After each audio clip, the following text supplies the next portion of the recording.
The Legend of Zelda series is often known for its gameplay mechanics, puzzles, dungeons, storylines, and even more. There's tons of content that can make for hours of fun, and with this comes a lot of side quests. Side quests in Zelda are often some of the best parts of each game, with the rewards being completely worth it for all the progress you make. Well, sometimes. I'll hold that for a future video, but that's not what I'm here to talk about today. Instead, I want to talk about something that's similar to a side quest, but is actually a part of the main story. So let's talk about some of Zelda's main side quests.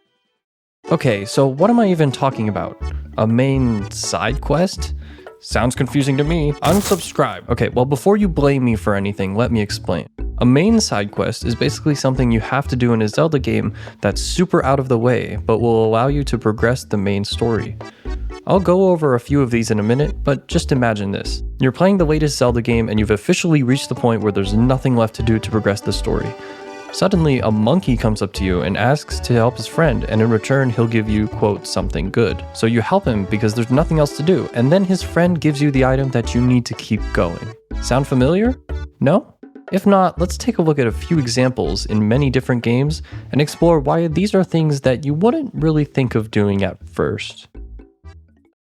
Majoras Mask is a unique Zelda game in that it was only created within a year, and as a result, Nintendo had to add tons of side quests for the player. In my opinion, they're some of the best in the entire series, like the whole Anju Cafe thing, the graveyard, and the secret shrine with a bunch of mini-boss rematches. Hey, what can I say? I mean, I love that stuff. Regardless, there's one weird side quest-esque thing that you'll have to complete in order to progress the main story. If you want to enter Ikana Canyon casually without doing some glitches that I may or may not have mentioned in one of my previous videos.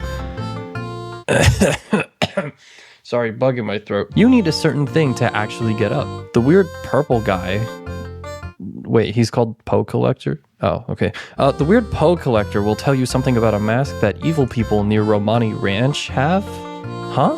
What is he even talking about? Turns out he's talking about the Gorman brothers, who are horse trainers, I guess. That's a very random detail that you wouldn't really find out unless you actually talked to them. Anyway, if you bring Epona to them, they'll challenge you to a race. Upon beating them, you get the Majoras Mask, which can be used to open the path to Ikana Canyon. This is so weird.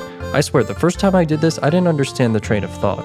I think I had to look up a guide to figure it out, and even then it made no sense. Seriously, who was ever going to figure this out without a Nintendo Power magazine or something? So obviously, this seems more like a side quest than anything else, even though it's part of the main story. Some kind of random objective that doesn't really follow anything else in the game. In all fairness, this game is incredibly confusing as a first-time player, but still.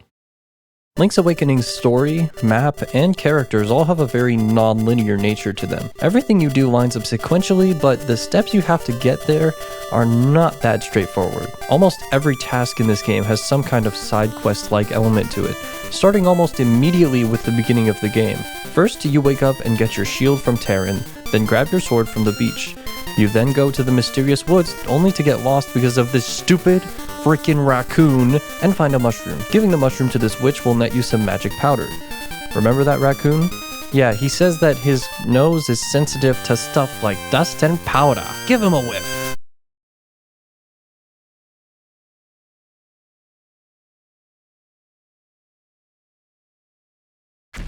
Open the chest right above him and get your tail key. Then you have to walk all the way back to the first dungeon, which is kind of hidden, by the way, to finally start your mission of getting all the instruments. I'm telling you, everything in this game feels like a huge side quest within the main plot. Sure, the owl does give you some guidance, but it really still feels like a side quest. I promise, it's not in a bad way though. Link's Awakening is one of my favorite games of all time, but it really gives off that side quest vibe. You know what I mean? In short, a lot of the main quests in Zelda can definitely feel like side quests. Whether it be the chain of events needed to clear dungeons in Link's Awakening, or racing the ugly Gorman bros on horseback, it's honestly a nice change of pace. I will admit that some of these are pretty confusing, but after you realize what they were trying to do, you can gain a whole new appreciation for the random, one-off objectives that truly made no sense. Thanks for watching, and for 100 subscribers. When I started this channel like 8 months ago or something, I never truly thought I would come this far, so I appreciate it. With that said, get ready for some more well-developed videos that are probably much longer than 3 minutes. Alright, see you guys in the next one.